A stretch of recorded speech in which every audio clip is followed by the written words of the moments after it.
So the first big news today is Dak Prescott of the Dallas Cowboys has officially been franchise tagged. Now, that means nobody else is allowed to sign him. No other team can, and they have until July. They can still do a deal with him, but it appears Jerry Jones has said, this is our price, $33 million. And a lot of the media, I see the world differently than most fans in media. I have never been one of those guys that wants my favorite star player to get paid. I want my team to be nimble.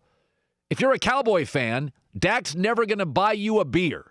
Forget giving you any money, so what do you care? What do you care? They offered him $33 million. He said no. God love America. If you can in America, in a state with no income tax, turn down $33 million a year, it's a great country.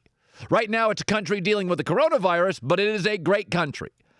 Jerry Jones is not a cheap owner. This is not a Cincinnati Bengals situation. Jerry Jones pays his stars. Jerry Jones recently has paid his stars early, Jalen Smith. He paid a running back. Nobody pays a running back. Today, the Titans are franchising Derrick Henry. They don't want to pay a running back. Jerry paid his running back 2 years early. But as I've said, I think franchise tagging him is the move for Dak Prescott. When he, against New England and Philadelphia, had the better O-line, the better running back, the better receivers, and in 2 games, 8 quarters, 0 touchdown drives. Zero. Lost both games. I'm franchise tagging him. People will say this morning, well, Dak deserves. No. This is not a deserves league. It's an earn league. How good is Dak today? He's not elite today. Well, Colin, his rookie year, awesome, 4 years ago. Obama was president. Sort of a different time now, right? We'd all agree with that? Different White House today? Doesn't matter what he did 4 years ago.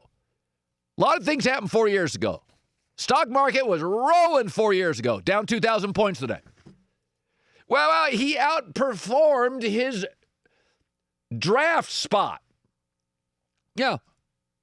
Most players don't. He did. Teams, for the record, have a right to occasionally get lucky. Seattle got lucky for several years. Because, by the way, a lot of you guys in the first round fail. A lot of you guys in the second round fail. A lot of you guys don't work hard enough. A lot of you are busts. Oh, gosh, a team actually gets lucky occasionally. What do you know? Seattle got lucky with Russell Wilson. But Russell Wilson got paid because Russell Wilson, with a bad O-line and with below average, often undrafted wide receivers, every year, playoffs, Super Bowls, outperformed his contract and had to carry his team. Nobody's ever asked Dak to carry this team. Best running back, best O-line, good receivers. He's just been asked to drive the car and not drive it into a tree. Russell Wilson has been asked to carry the franchise offensively, and he has. So, yes, he had a great rookie year, and yes, he outperformed his draft spot. Yes, all right. Most guys don't. And it should be noted, they're not telling him to get lost. They are offering him $33 million a year, $105 million guaranteed. And God bless America. He's like, nah, not good enough. It's a great country. This is not about the Cowboys. They have offered him a contract. And it is a little bit more than I would want to pay him at $33 million, but it's a reasonable contract. Because if you think I'm wrong, ask yourself today. Arm size, accuracy, athletic ability. Is he elite in any of them? Nope. He is not elite in any tangible quality. His intangibles are great.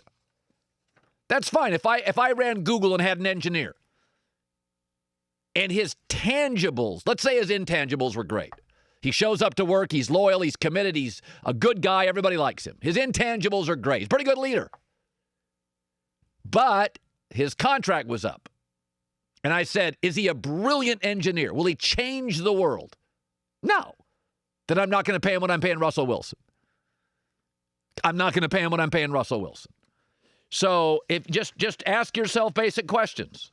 Well, Colin, Dak's done everything right. I saw that today posted on Twitter. He's done everything right. At Philly, at New England. That was right. No touchdowns. 8 quarters. That was right. Ask yourself this morning, is Dak elite? Elite. And if so, where? Against winning teams? That was 1-6 last year. Arm, no. Size, no. Athletic ability, no. Is Dak elite? No. So why am I going to pay him? I don't like Kirk Cousins' contract. He's got better stats since he became a Viking.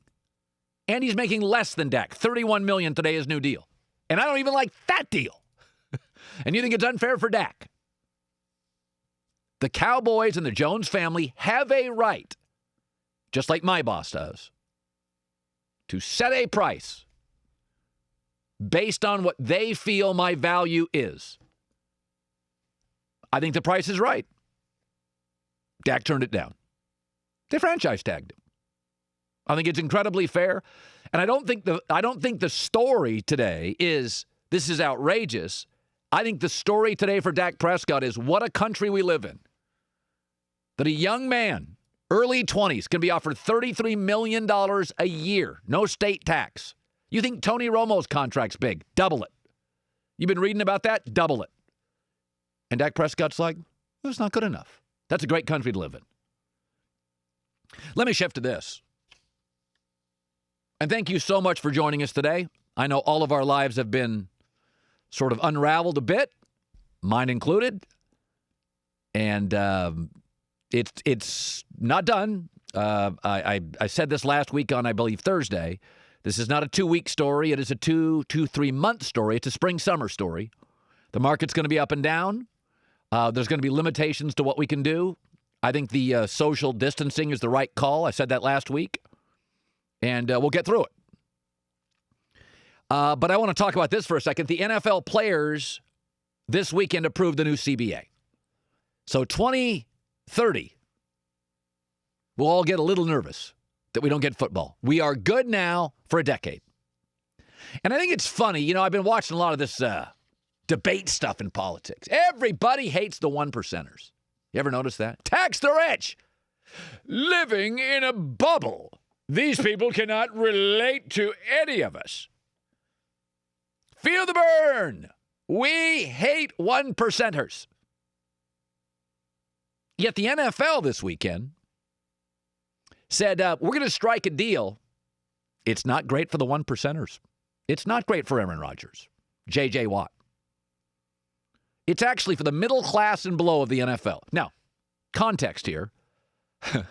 The scout team guys in the NFL make 3 times with this new deal, 3 to 4 times what the average family makes. So it's a great deal by any other reasonable standard. But the NFL owners took care of the middle class and below. And you know what I read on Twitter? A terrible deal. Aren't you the same guy whining about the 1%? The NFL did not take care of the 1%. They took care of middle class America. Middle class guys in shoulder pads. They took care of their poorest, their scout team, their backup offensive linemen. That's why this passed, because that's a majority of the NFL. The majority of the NFL is not J.J. Watt.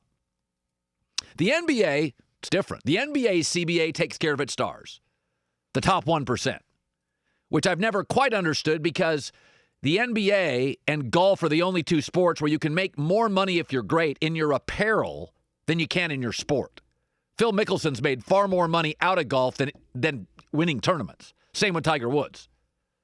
Arnold Palmer didn't make squat winning golf tournaments. He made a fortune, Pennzoil spots and golf course design. Same with Jack Nicklaus. And NBA guys, you don't really need to take care of your top 1% because the top 1%, Michael Jordan makes more now shoes than he did when he played. It's an apparel league. But they take care of their stars. Everybody loves that on Twitter. Well, that's the 1% you keep railing against. Make your mind up on this, folks. I've never demonized wealth. I don't have a problem people getting wealthy. I don't resent billionaires or millionaires. But the NFL said, we're not going to really take care of our star quarterbacks. They're already going to make $35 million a year. And unlike 15 years ago, now the top players in the NFL all have commercials. I can remember 15 years ago, Donovan McNabb had a chunky soup commercial. And I remember saying this on the air. I'm like, you ever notice how few NFL stars have commercials? NBA guys are everywhere. Now it's changed. You cannot turn on a commercial during the NFL season on any network. It's NFL. Baker Mayfield's on a losing franchise. He's got 8. So the NFL's like, we don't need to take care of Mahomes and Russell. They're going to make their money. We want to take care of the average guy in the league. They did, and people complain about it. It's funny to me. Make your mind up. Do you resent the 1%?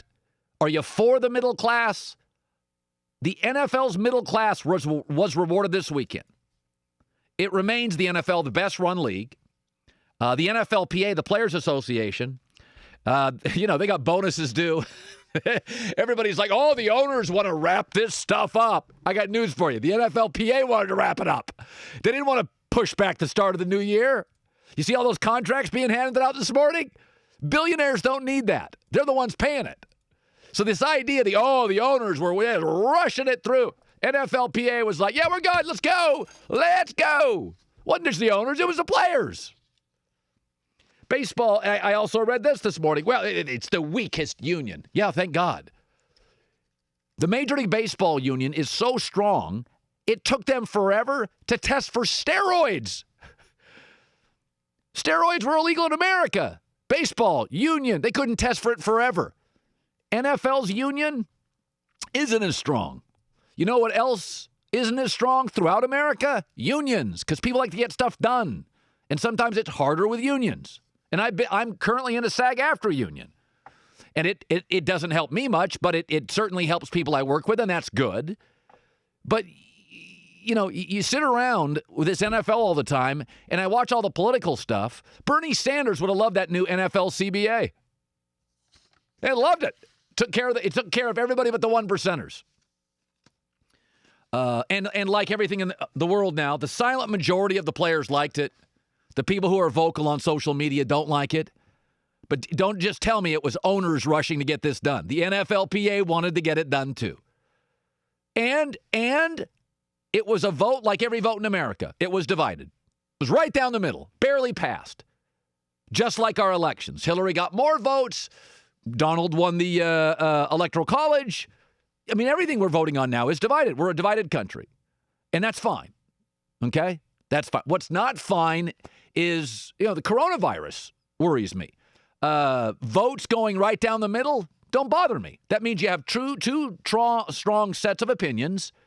And Malcolm Jenkins is a real smart guy for the Eagles. He came out and he's like, listen, it's not going to make everybody happy. Listen, I've negotiated, I think, about 12 different contracts. Radio, TV, I got several contracts, right? I never get everything I want. I'm never totally satisfied. I'm mostly satisfied. And I come in with realistic expectations. Here's the number I want. Here's what I want. I'll take less here. Give me more there. Give me freedom here. Give me some ownership here. I'll take less here. Give me vacation here. I don't worry much about vacation time, right? Give me some Fridays off after football. But a lot of people want more vacation. That's not something I seek. So, I mean, I've never signed a contract, walked out, and dominated my bosses. For the record, my bosses have never walked out of their negotiations and thought we dominated that Cowherd guy. It's, you give some, you take some. That's the way it works. Just the way the CBA worked.